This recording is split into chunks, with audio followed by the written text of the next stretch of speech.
ওরে আল্লাহর গোলাম, কিন্তু কবরের মধ্যে যখন যাবি কোন এমপির সুপারিশ চলবে না, কোন মা বাবার পরিচয় চলবে না, কোন মন্ত্রীর পরিচয় চলবে না।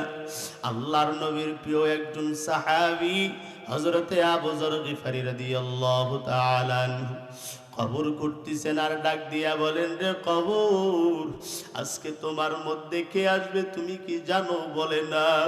ওরে কবর, আজকে তোমার মধ্যে আসবে জান্নাতের সর্দারনি ফাতেমা রাদিয়াল্লাহু তাআলা আনহা। খবরদার, কবর বেয়াদবি যেন না হয়।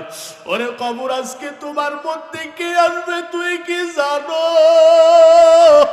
ওরে কবর, আখির জামানার পয়গম্বর মুহাম্মদুর রাসূলুল্লাহ সাল্লাল্লাহু আলাইহি ওয়াসাল্লামের কন্যা ফাতেমা রাদিয়াল্লাহু তাআলা আনহা।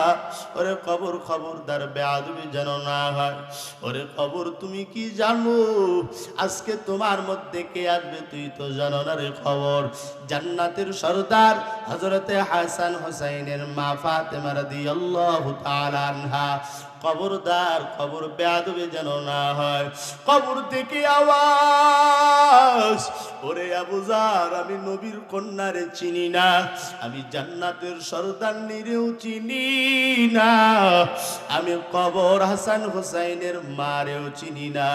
আমি কবরের ব্যবহার হবে ভালো যদি আমুল্লামা যদি হয় তোমার ভালো, আর আমি কবরের ব্যবহার হবে খারাপ যদি আমুল্লামা হয় বান্দা তোমার খারাপ।